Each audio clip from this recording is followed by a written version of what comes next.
तो अध्याय 3 भाग 3 लिखा है ना, अध्याय नहीं, भाग 3 अनुज्ञप्ति के बारे में उपबंध। अनुज्ञप्ति यानी लाइसेंस है ना, लाइसेंस का अनुदान। धारा 13 जो है लाइसेंस के अनुदान के बारे में बताता है। चलिए पढ़ें।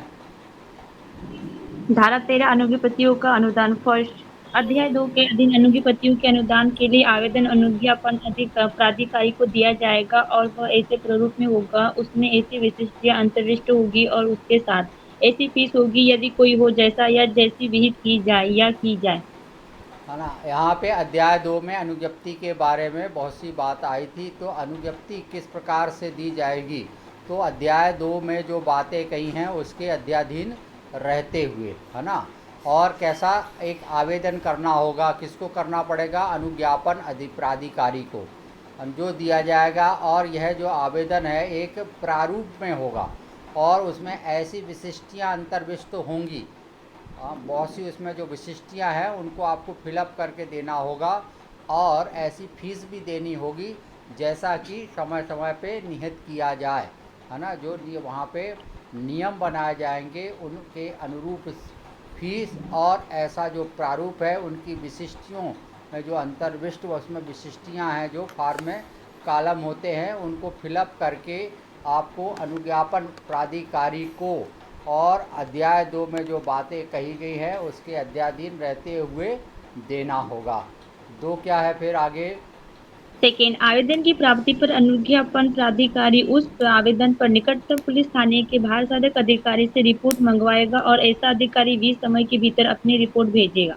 है ना। अब जो जो यहाँ पे अनुज्ञापन अधिकारी है, जो नियम बनाए गए हैं उनके अनुसार जो नियुक्ति की गई है अनुज्ञापन प्राधिकारी को, उसको जैसे उपधारा 13 की उपधारा 1 में जो बात कही गई है, कोई ऐसा आवेदन जो अनुज्ञापन प्राधिकारी प्राप्त करता है तो वह जो आवेदन को निकटतम पुलिस थाने के, है ना, जो भी पास में पुलिस थाना होगा उसके बाहर साधक ऑफिसर यानी टीआई के की रिपोर्ट मंगवाएगा। और ऐसा ऑफिसर अपनी रिपोर्ट जो है जो निश्चित समय जैसा कि नियम में बताया जाएगा ऐसे नियम के भीतर वह भेजेगा। चलिए अब क्या है 2 का। 2A, अनुज्ञापन प्राधिकारी ऐसे जांच के पश्चात यदि कोई हो, जैसी वह उचित समझे और उपधारा 2 के अधीन प्राप्त रिपोर्ट पर विचार करने के पश्चात इस अध्याय के अन्य उपबंधों के अधीन रहते हुए लिखित आदेश द्वारा अनुज्ञप्ति अनुदत करेगा या उसे अनुदत करने से इनकार करेगा। अब कोई आवेदन दिया जाता है तो 2 बातें होती हैं, या तो आवेदन क्या होगा, स्वीकार होगा, है ना, या इनकार होगा। या इनकार होगा, रिजेक्ट कर दिया जाएगा। तो यहाँ पे जो उपधारा 2 के अधीन जो रिपोर्ट प्राप्त हुई है ना, उस पर विचार करने के बारे में, और इसमें जो इस अध्याय में और भी उपबंध दिए गए हैं और भी जो बातें कही गई हैं, अन्य प्रावधान जो दिए गए हैं उनके साथ उस पर विचारण करेगा और या तो उसे इस प्रकार का लाइसेंस अनुदत्त कर दिया जाएगा या अनुदत्त करने से इनकार कर दिया जाएगा। अब यहाँ परंतु दिया है, परंतु क्या बोल रहा है। परंतु जहां निकटतम पुलिस थाने का भारसाधक अधिकारी आवेदन पर अपनी रिपोर्ट विहित समय के भीतर नहीं भेजता तो अनुज्ञापन प्राधिकारी यदि वह उचित समझे 20 समय के अवसान के पश्चात उस रिपोर्ट की और प्रतीक्षा किए बिना ऐसा आदेश दे सकेगा। है ना, यहाँ पे जबकि ऐसी बात लिखी गई है मगर वहाँ पर जब तक रिपोर्ट नहीं आती जब तक आवेदन पर विचार नहीं किया जाता। मगर यहाँ लिखा है परंतु अगर निकटतम पुलिस थाने के भारसाधक अधिकारी जो हैं, ऑफिसर हैं, वो आवेदन पर जो विहित समय दिया गया है, जो नियम जो बनाए गए हैं उसमें जो समय निर्धारित समय नहीं किया गया है उस पर अगर रिपोर्ट नहीं भेजता है तो वहाँ अनुज्ञापन अगर प्राधिकारी अन्य प्रावधानों में जो और दिए हैं उनको ध्यान में रखते हुए विचारण करते हुए अगर उसे ऐसा लगता है तो वह बिना रिपोर्ट की परीक्षा किए बिना आदेश कर सकेगा। अब धारा 3 जो है अनुज्ञापन प्राधिकारी के बारे में और बातें कहता है। चलिए ये धारा 3 पढ़ ली जाए। थर्ड, अनुज्ञापन प्राधिकारी को धारा 3 के अधीन अनुज्ञपति वहां अनुगत करेगा जहां की वह अनुज्ञपति फर्स्ट है। संरक्षा या आखेट में उपयोग में लाए जाने के लिए 20 इंच से अन्यून लंबी नाल वाली चिकनी बोर की बंदूक के संबंध में या फसल संरक्षा के लिए सद्भाविक उपयोग में लाई जाने के लिए नाल मुख से भरी जाने वाली बंदूक के संबंध में भारत के नागरिक द्वारा अपेक्षित की जाए। है ना। कोई सबसे पहली बात क्या होगा, जो आवेदक करता है वह क्या होगा, भारत का नागरिक होगा। और दूसरी बात क्या है, वह सुरक्षा होना चाहिए। संरक्षा लिखा है क्या आपके में भी? Yes sir. है ना। कोई संरक्षण देने के लिए एक प्रकार से है, या अपने यहाँ आपकी सुरक्षा भी होना चाहिए, मगर यहाँ संरक्षा पड़ा है तो अपनी रक्षा के लिए, है ना। प्रोटेक्शन। रक्षा और प्रोटेक्शन, है ना। सुरक्षा और संरक्षा एक ही बात है वैसे, है ना। यस या सर। आखेट, आखेट यानी कीड़ा होता है सर एक प्रकार का स्पोर्ट। स्पोर्ट के साथ साथ अच्छा, यहाँ स्पोर्ट की बात, बहुत अच्छी बात बोल दी। मैं तो आखेट का मतलब बोल रहा था, सोच रहा था कि शिकार करना होता होगा। नो सर, तो यहाँ पे वो शिकार कीड़ा। करने में तो प्रतिबंध लगा हुआ है ना, यस सर। है ना। वो तो, और जितना आपने गोली चलाने का जो अपराध किया है उससे ज़्यादा अपराध तो उस जानवर के मरने का हो जाएगा। तो जी। आखेट यानी खेल खेल के उपयोग में निशानची वगैरह होते हैं जो निशाना लगाते हैं, इस प्रकार से जो होते हैं उनके उपयोग के लिए। या आखेट का मतलब ये छोटे मोटे जो जानवर रहते हैं, है ना, उनको भी अब वो कह सकते हैं कि उनके लिए भी कि 20 इंच की 20 इंच से अन्यून लंबी, यानी 20 इंच से ज़्यादा लंबी नहीं हो सकती है। और चिकने बोर वाली, जो उसका अंदर का भाग रहेगा और नाल का, वह क्या होगा, चिकना होगा बंदूक के संबंध में। या फसल की संरक्षा करने यानी फसल की सुरक्षा के लिए सद्भावना पूर्वक उपयोग लाए जाने के लिए नाल मुख से भरी जाने वाली, भरमार बोलते हैं जिसको, एक बार बंदूक रहती है उसमें ऐसा भर दिया जाता है और फिर उसको चलाया जाता है, उसमें से छर्रे निकलते हैं। तो इस प्रकार से भरमाल भरी जाने वाली बंदूक दी जा सकेगी। भरी वाली बंदूक किसके लिए, फसल सुरक्षा के लिए और अपनी सुरक्षा, खुद की सुरक्षा के लिए। या आखेट के लिए अन्यून, जो 20 इंच से अन्यून लंबी नाल है और अंदर से जो चिकनी है ना, चिकनी नाल वाली जो है वह दी जा सकेगी। परंतु सर ये यहाँ पर ये फसल संरक्षा से क्या मतलब है? और खेतों में जानवर आते हैं ना, और भी कोई चीज़ें हो सकती है, जो कि डकैत आ सकते हैं, चोर आ सकता है, तो उनसे सुरक्षा के लिए आप चला के क्या करोगे, उनको भगाओगे यानी डराओगे, है ना, आवाज़ करती है ना। तो यस सर। उस प्रकार से इसका उपयोग करने के लिए भी यहाँ पे केवल भरी जाने वाली बंदूकों के संबंध में लाइसेंस देने की बात कही गई है। परंतु परंतु जहाँ की किसी मामले की परिस्थितियों का ध्यान में रखते हुए अनुज्ञा पर प्राधिकारी का समाधान हो जाए कि नाल मुख से भरी जाने वाली बंदूक फसल संरक्षा के लिए पर्याप्त न होगी, वहाँ अनुज्ञापन प्राधिकारी ऐसी संरक्षा के लिए यथापूर्वक से किसी अन्य चिकने बोर की बंदूक के संबंध में अनुज्ञपति अनुदत्त कर सकेगा, अन्यथा। है ना, यहाँ एक और बात कह दी गई है कि जैसा ऊपर भरने वाली बंदूक की बात कही गई थी, मगर जो अनुज्ञापन प्राधिकारी को इस प्रकार से समाधान हो जाता है कि ये नाल जो भरी वाली बंदूक है उससे काम नहीं चलेगा, तो जैसा भी अगर ज़रूरत है, ज़रूरत के अनुसार अन्य उच्च वर्ग की जो है जो फायर आर्म है वो उसे प्रोवाइड करा सकेगा। थर्ड, सेकंड सेकंड, केंद्र सरकार द्वारा अनुज्ञपत्र या मान्यता प्राप्त राइफल क्लब या राइफल संगम के सदस्य द्वारा निशाना लगाने का अभ्यास करने में उपयोग में लाए जाने के लिए अगना युद्ध के संबंध में अपेक्षित की जाए। है ना। यहाँ पे है और कहा गया है, हालांकि हमारी बुक अमेंड हो गई है इसलिए वो यहाँ .22 बोर या हवाई राइफल, है ना, इस प्रकार ऊपर भी एक बात आई थी। और कोई मान्यता प्राप्त कोई राइफल क्लब है या राइफल समूह है, उसके सदस्य हैं जो निशाना लगाने का अभ्यास करते हैं, है ना। ऐसा निशाना लगाना एक प्रकार का स्पोर्ट या कला बोल सकते हैं। अगर इस प्रकार के कोई क्लब में हैं तो वहाँ पे भी इस प्रकार से दिया जा सकेगा, है ना।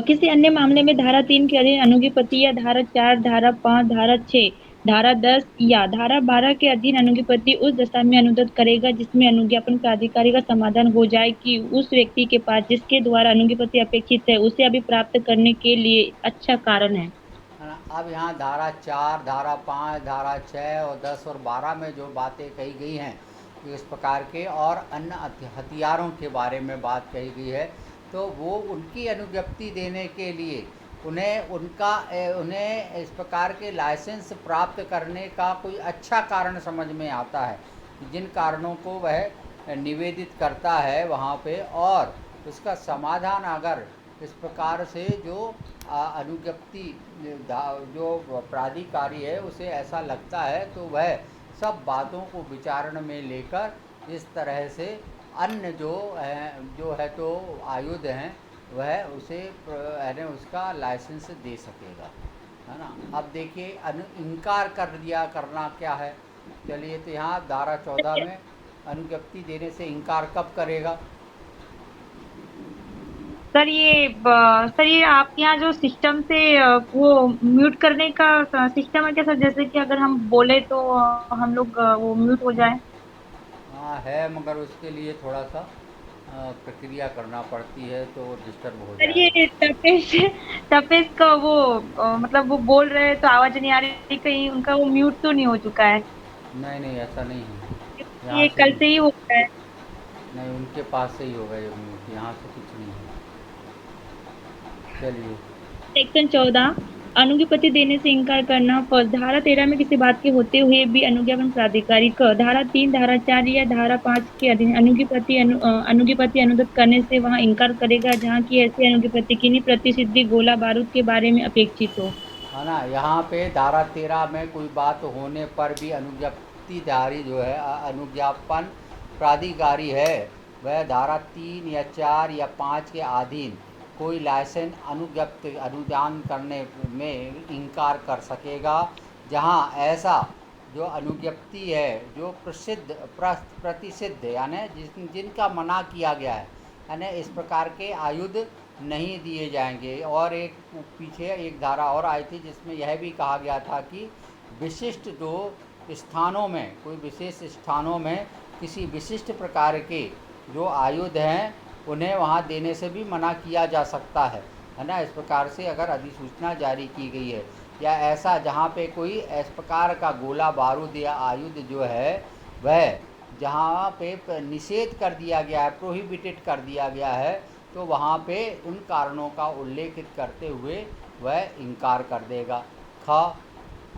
अध्याय 2 के अधीन के किसी अन्य मामले में अनुज्ञपति अनुदत्त करने से वह इनकार करेगा। फर्स्ट, जहाँ की ऐसे अनुज्ञपति उस व्यक्ति द्वारा अपेक्षित है जिसके बारे में अनुज्ञापन प्राधिकारी के पास यह विश्वास करने का कारण है कि वह फर्स्ट किसी आयुध या गोला बारूद को अर्जित करने, अपने कब्जे में रखने या वहन करने से इस अधिनियम या किसी अन्य सक्षम प्रवर्त्य विधि द्वारा प्रतिष्ठित है, अथवा 2, विकृत चित्त का है, अथवा 3, इस अधिनियम के अधीन अनुज्ञपति के लिए किसी कारण से अयोग्य है ना। यहाँ और बातें कह दी गई हैं कि, है ना, कहाँ से पढ़ा आपने? अध्याय 2 के, है ना, अध्याय 2 के अधीन, है ना। अध्याय 2 में जो बातें कही गई हैं, है ना, उसमें जो बहुत सी बातें कही गई हैं उसके उसके उस वो उसके अधीन रहते हुए कुछ जो है अनुदत्त करने ये इस प्रकार के लाइसेंस देने से वह इनकार करेगा। कब करेगा? जहाँ ऐसी अनुज्ञप्ति है जो लाइसेंस मांगा गया है उस व्यक्ति द्वारा अपेक्षित है जिसने अनुज्ञापन प्राधिकारी के पास यह विश्वास करने का कारण है। क्या कारण है? पहला ये है कि किसी आयुध या गोला बारूद अर्जित करने, कब्जे रखने या वहन करने से इस अधिनियम के किसी या कोई तत्समय को समय कोई अन्य विधि जो है उनमें इस प्रकार से प्रोहिबिटेड किया गया है, निषिद्ध किया गया है कि इन कारणों यानी उन्हें इस प्रकार के गोला बारूद या आयुध नहीं दिए जा सकते हैं। अगर कहीं पे इस अधिनियम में या कोई अन्य विधि में इस प्रकार का कहीं मनाही की गई है तो वहाँ पे इस प्रकार से उसे इनकार कर दिया जाएगा। और दूसरा तो अब सब समझ रहे हैं कि विकृत चित्त व्यक्ति को क्या ऐसा गोला बारूद और आयुध देना चाहिए? बिल्कुल नहीं सर। है ना। तो यहाँ पे विकृत चित्त यानी जो चित्त विकृत है, जो कोई सोचने समझने योग्य नहीं है, तो उन्हें किसी भी हालत में इस प्रकार की अनुज्ञापन अधिकारी जो है, प्राधिकारी है, अनुज्ञप्ति नहीं देगा, है ना। इस अधिनियम के अधीन, है ना, अनुज्ञप्ति के लिए किसी कारण से अयोग्य कर दिया गया है ना। पीछे भी कहा गया था ना, वो चरित्र उसका इस प्रकार से है, पहले दोष सिद्ध किया गया है, बहुत सी यस बातें सर। अपन ने पढ़ा है, वही बात है। इस प्रकार से उसे डिसक्वालीफाई कर दिया गया है, तो उसे भी वहाँ पे नहीं मिलेगा। चलिए हम आगे हम ही पढ़ देते हैं। जहाँ तीसरा यह है कि जहाँ की अनुज्ञापन प्राधिकारी लोक शांति और सुरक्षा के लिए और लोकक्षेम के लिए अनुज्ञप्त करने से इनकार करना आवश्यक समझता है। यानी किसी व्यक्ति को इस प्रकार का अगर हम लाइसेंस दे देते हैं तो उसे लोक शांति भंग हो सकती है, सुरक्षा भंग हो सकती है, लोकक्षेम जो हो सकता है। सर तो इस प्रकार से वह देने से भी अगर वह इनकार कर सकेगा, है ना। सर, दो ये क्षेम मतलब तो सुरक्षा होती है ना, सेफ्टी नहीं नहीं लिखा नहीं है। नहीं नहीं नहीं नहीं, क्षेम का मतलब होता है किसी व्यक्ति को यानी एक फीलिंग होती है ना, क्षुब्ध हो हाँ जाता है वो, है ना। हाँ। कोई ऐसा अप्रिय कार्य हो जाए तो व्यक्ति को क्षुब्ध हो जाता है, वो एक प्रकार से दुखित हो जाता है, उससे कुछ ग्लानि अंदर से ग्लानि न तो वो होता है ना। तो इस प्रकार से उसे क्षेम, लोक क्षेम, यानी पब्लिक में इस प्रकार से कोई घृणात्मक बात हो जाए, ऐसा मान लीजिए उसे, ना। क्षेम की परिभाषा आईपीसी में आपको देखने के लिए मिलेगी, वहाँ और देख लें आप, है ना। चलिए, दो क्या बोल रहा है। अनुज्ञापन प्राधिकारी किसी भी व्यक्ति को कोई भी अनुज्ञप्ति अनुदत्त करने से केवल इस आधार पर इनकार नहीं करेगा कि ऐसे व्यक्ति के स्वामित्व या कब्जे में पर्याप्त संपत्ति नहीं है। है ना। यहाँ पे एक और बात कह दी गई है कि ऐसे कोई व्यक्ति को इस आधार पर कि वह उस संपत्तिवान नहीं है ना, कोई व्यक्ति इस आधार पे कि वह उसके कब्जे में पर्याप्त संपत्ति नहीं है, इस आधार पे किसी व्यक्ति को अनुदत्त करने के लिए कोई अनुज्ञापन प्राधिकारी मना नहीं कर सकेगा, है ना। 3 यहाँ कहा गया, हालांकि अनुज्ञापन प्राधिकारी किसी व्यक्ति को अनुज्ञप्ति देने से इनकार करे, वहाँ ऐसे इनकार के कारण यानी को उसे नहीं दे रहा है, तो ऐसे कारण को लेखन या अभिलेखन करेगा, यानी वहाँ स्पीकिंग आर्डर जो है वह देगा, एक बोलता हुआ आदेश पारित करेगा, और उसका संक्षिप्त कथन मांग किए जाने पर उस व्यक्ति को उस दशा के सिवाय जिसमें अनुज्ञापन प्राधिकारी की राय में ऐसे कथन देना लोकहित में नहीं है ना। वो किन कारणों से उसे इस प्रकार की लाइसेंस नहीं मिली है, उन कारणों को जहां लिखित किया गया है उसकी कॉपी भी उसे मांगने पर दी जा सकती है। मगर जो प्राधिकारी है, जो अनुज्ञापन प्राधिकारी को ऐसा उसके राय में है कि इस प्रकार से अगर कोई सार्वजनिक हम दस्तावेज कर देंगे तो उसे लोकहित में प्रभावित होगा, लोकहित का नुकसान होगा, तो वहाँ इस प्रकार के कथन को देने से वह इनकार भी कर सकता है। चलिए 15। धारा 15 अनुज्ञप्ति की अस्तित्वावधि और उसका नवीनीकरण। फर्स्ट, धारा 3 के अधीन किसी अनुज्ञप्ति यदि पहले ही प्रतिसंहत न कर दी जाए तो वह उस तारीख से जिसको वह अनुदत्त की जाए 5 वर्ष की कालावधि के लिए प्रवर्तक बनी रहेगी। यहाँ एक बहुत अच्छी बात कही गई है, और ये परीक्षा के दृष्टि से भी महत्वपूर्ण है कि किसी व्यक्ति को, है ना, किसी प्रकार की इस प्रकार की अनुज्ञप्ति दी जाती है तो वह ज़िंदगी भर के लिए नहीं होती है ना।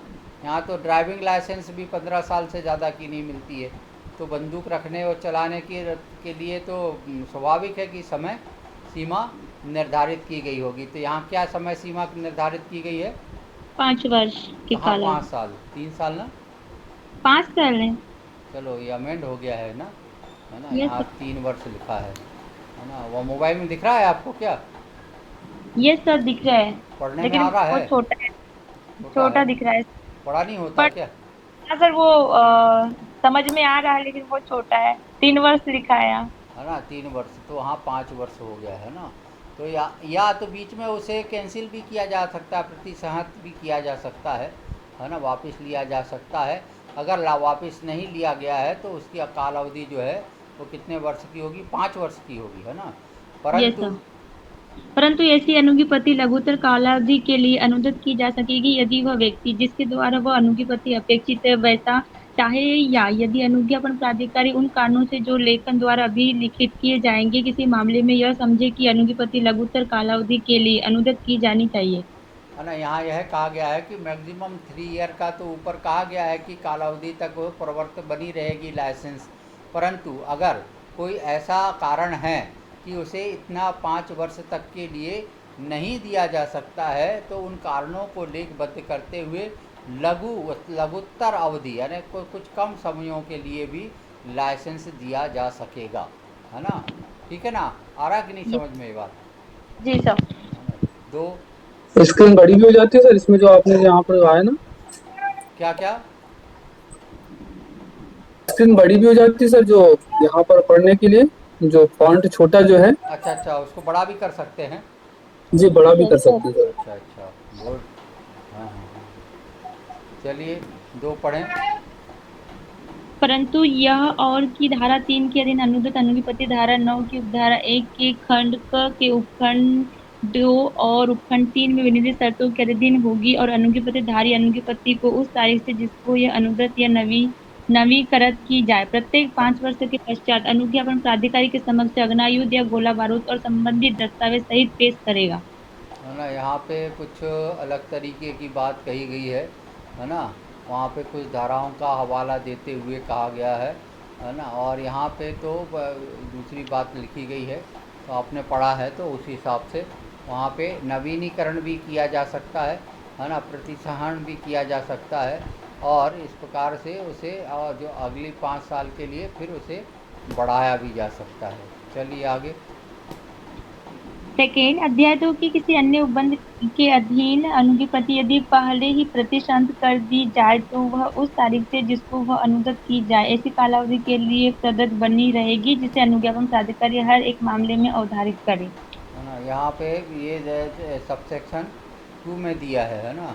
तो ये अध्याय सर। 2। और अभी क्या पढ़ा आपने? तो सर मैंने परंतु पढ़ी थी, फर्स्ट का सेकंड वाला परंतु। अच्छा, ये परंतु जोड़ दिया गया है ना, यहाँ पे वो परंतु नहीं है ना। यहाँ पे अध्याय 2 के किसी उपबंध के अधीन, अध्याय 2 में बहुत सी जो बातें कही गई हैं उसके अधीन अनुज्ञप्ति जो यदि पहले ही प्रतिसंहित कर ना कर दी जाए है ना, उसे अगर उसे नहीं कर की जाती है ना, अध्याय 2 में जो बात कही गई है उसको ध्यान में रखते हुए उसे खारिज ख़त्म नहीं किया कर दिया जाता है तो उस तारीख से जिसे अनुदत्त किया गया था है ना, जिस तारीख को उसे लाइसेंस प्राप्त हुआ था यानी लाइसेंस बना था, ऐसी कालावधि में प्रवर्त में बनी रहेगी यानी वो लाइसेंस कंटिन्यू चलती रहेगी।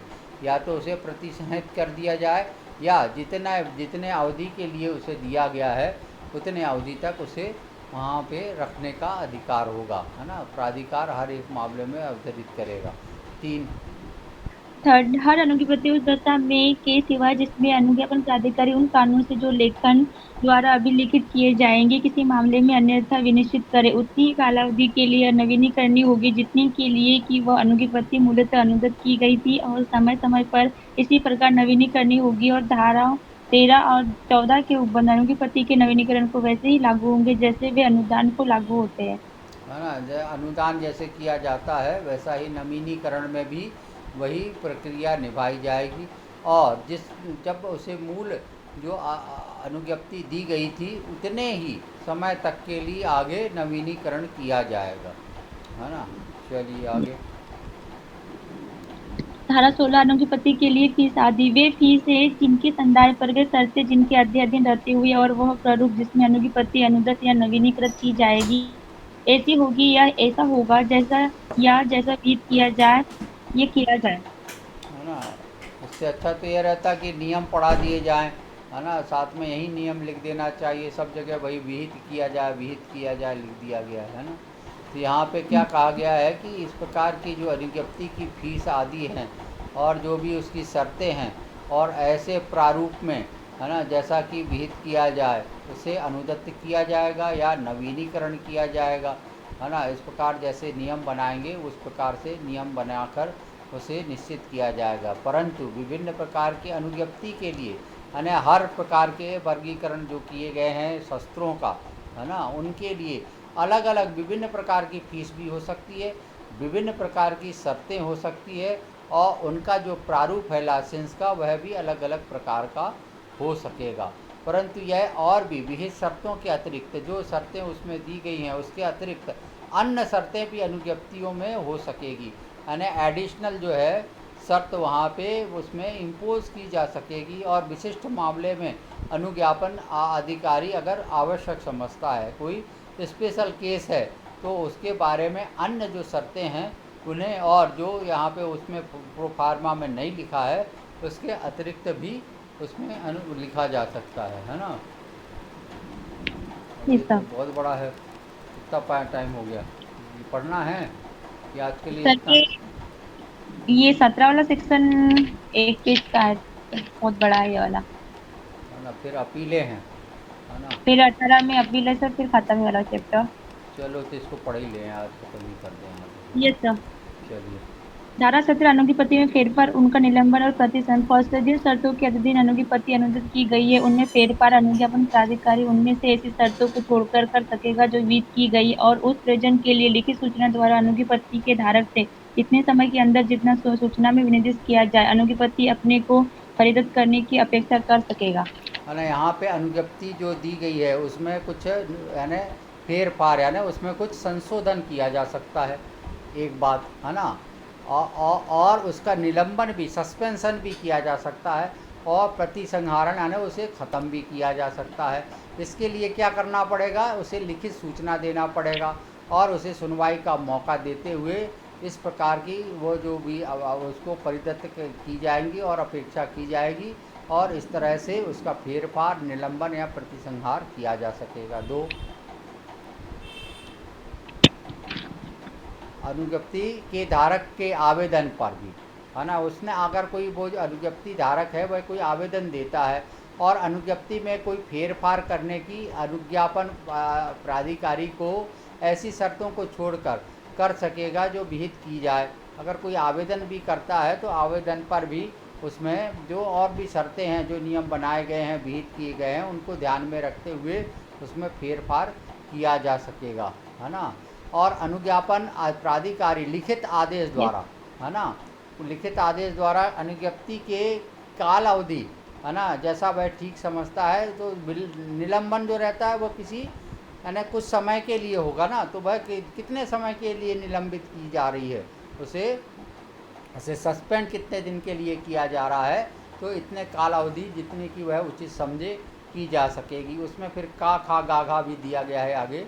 यदि अनुज्ञापन प्राधिकारी का समाधान हो जाता है कि अनुज्ञप्ति का धारक है, यानी जिसको लाइसेंस मिला है, किसी आयुध या गोला बारूद को जो अर्जित करने, कब्जे रखने, वहन करने के लिए इस अधिनियम में किसी आयत समय प्रवृत्त कोई विधि में प्रतिषिद्ध है, उसे मनाही की गई है, या वह विकृत चित्र हो गया है ना, या इस अधिनियम के अधीन अनुज्ञप्ति के किसी कारण से क्या हो गया है, वह अयोग्य हो गया है ना, कोई ऐसा नियम कानून पारित हो गया है जिसके कारण से उसे प्रतिषिद्ध कर देना चाहिए, या वह विकृत चित्र हो गया है, तो इस प्रकार वह इन कारणों से भी वहाँ पे आगे फेरफार, निलंबन या प्रतिसंहरण किया जा सकेगा। यदि अनुज्ञापन प्राधिकारी अनुज्ञप्ति को निलंबित करना या प्रतिसंहित करना लोक शांति और सुरक्षा के लिए और लोकक्षेम के लिए आवश्यक है, तो भी ऐसा किया जा सकता है। यदि अनुज्ञप्ति के तात्विक जानकारी दबाता है, यानी कोई वो झूठ बताकर अपने फार्मों में जो विशिष्टियाँ भरना था उन्हें वह नहीं भरता है ना, उन्हें छुपा लेता है, दबाकर आवेदन करके अनुज्ञप्ति प्राप्त कर लेता है वह, तो जब भी ये गलत जानकारी से अगर उसे अनुज्ञप्ति मिली है, तो अगर सही जानकारी प्राप्त हो जाती है तो उस आधार पर कि आपने क्लीन हैंड से आपने अप्रोच नहीं किया है और इस तरह से दगाबाजी करके यानी छल करके आपने अनुज्ञप्ति प्राप्त की है, तो उसे भी इस प्रकार से तीनों बातें की जा सकती हैं। यदि अनुज्ञप्तियों की शर्तों का कोई उल्लंघन करता है तो भी उसकी तो जो अनुज्ञप्ति है वह इस प्रकार से फेरफार और जो तीनों बात कही गई हैं वह की जा सकेंगी। यदि अनुज्ञप्ति का धारक अनुज्ञप्ति के परिधान की अपेक्षा करने, जो उपधारा में एक में जो है उस प्रकार की कोई सूचना दी गई है कि आप यहाँ आके जमा करिए, जब है तो कभी कभी कुछ जो ज़रूरतें रहती हैं उस समय इनको जब्त कर लिया जाता है, बुला लिया जाता है, ले लिया जाता है, तो अगर वह ऐसा करने में असफल रहता है तो भी वहाँ पे भी इसकी अनुज्ञप्ति निरस्त की जा सकेगी, या उस प्रकार से जो तीनों बातें की जा सकेंगी। जहाँ कि अनुज्ञापन प्राधिकारी, यहाँ और 4 रह गए नहीं। ये सब हो रहा है। अनुज्ञापन प्राधिकारी अनुज्ञप्ति का प्रतिसंहरण उसके धारक के आवेदन पे, यानी वह आवेदक जो धारक है वह अगर आवेदन करता है तो उस पर भी उसकी जो लाइसेंस है वह वापस ली जा सकेगी। जहां अनुज्ञापन प्राधिकारी उपधारा 1 के अधीन अनुज्ञापन में फेरफार करने वाला आदेश या उपधारा 3 के निलंबन करने का या प्रतिसंहत करने का आदेश दे, तो वहाँ उसके का जो भी कारण होंगे, किन कारणों से ऐसा किया जा रहा है, वह भी अभिलेखित करेगा। और संक्षिप्त में उस कथन को अगर मांगा जाता है तो वह उसे देना होगा, जब तक कि अगर उसकी यह राय नहीं है कि अगर ऐसा आदेश उसे बताया जाए तो वह लोकहित के विरुद्ध होगा।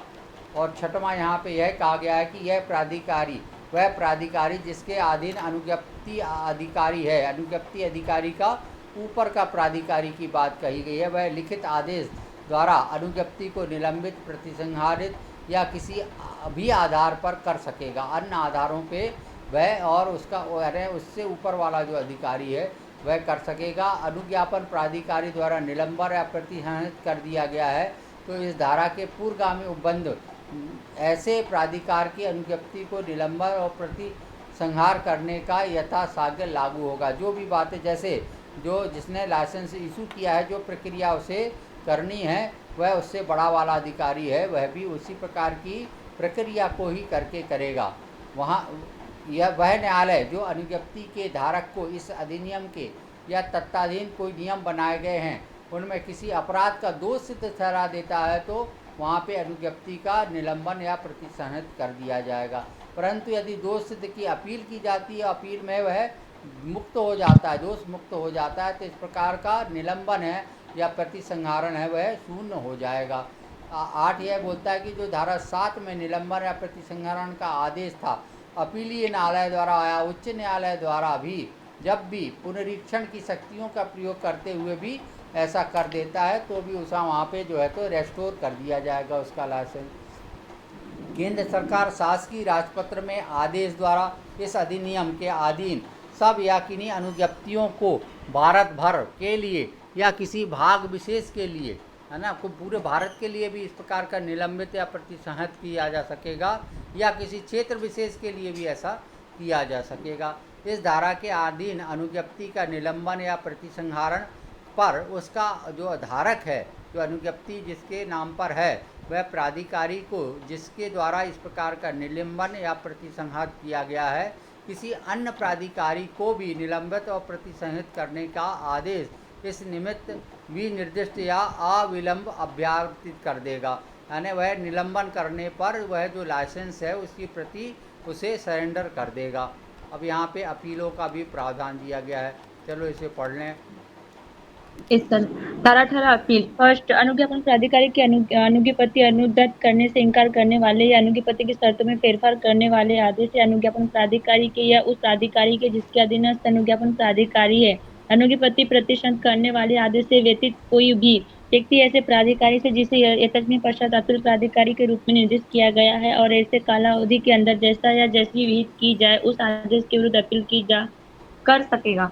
है ना, यहाँ पे अगर उसे जो लाइसेंस के लिए अप्लाई किया और लाइसेंस नहीं मिला है या लाइसेंस में जो कोई शर्त में हेर फेर कर दिया गया, उसको मॉडिफाई कर दिया गया है या उसमें किसी प्रकार से उसे प्रतिसंहित कर दिया गया है ना, यानी मॉडिफाई कर दिया गया है या लाइसेंस देने से इनकार कर दिया है या उसका लाइसेंस निरस्त कर दिया गया है, तो यहाँ पे है ना जो काल अवधि यहाँ पे बताई जाएगी उस काल अवधि में उसे अपील करने का अधिकार प्राप्त होगा। परंतु सरकार द्वारा या उसके निर्देशाधीन किए गए किसी भी आदेश के विरुद्ध अपील ना होगी।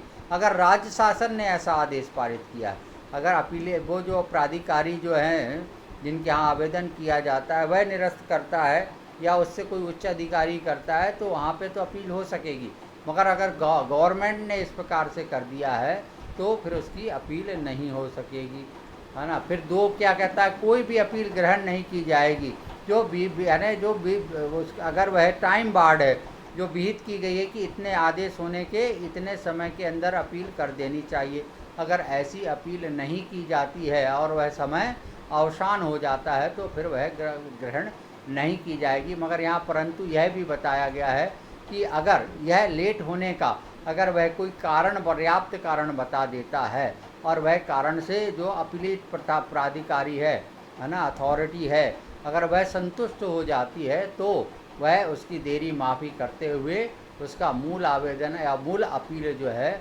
वह विचारण में ले सकेगा। अपील में जब ये अपील की जो संगणना है वो लिमिटेशन एक्ट के जो बंद दिए गए हैं उनको गणना करने के लिए जो परिसीमा अधिनियम है वो इसमें यहाँ पे एक्ट की धाराएं यहाँ पे लगेंगी 4। इस धारा के अधीन अगर अपील जो है वो कैसी करनी होगी, लिखित करनी होगी, लिखित अर्जी द्वारा किया जाएगा और उसमें जिस आदेश की अपील की गई है ना, वो अपील वृद्ध अपील की गई है और ऐसे कारणों का कथन अपीलार्थी द्वारा दिया गया है उसे संक्षिप्त विवरण किया जाएगा और उसमें फीस भी जो विहित की जाए वह भी लगेगी।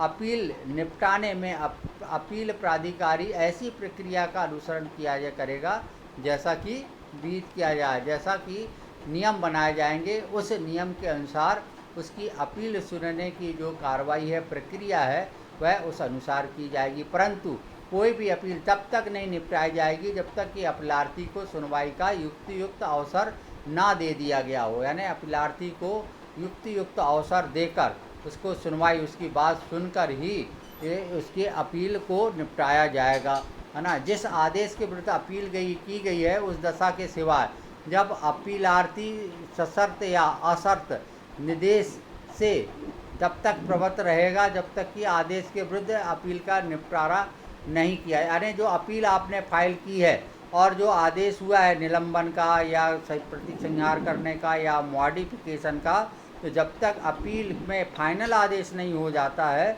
जब तक उस आदेश को रेस्टोर करने यानी उसको स्टे करने का कोई पावर नहीं दिया गया है ना।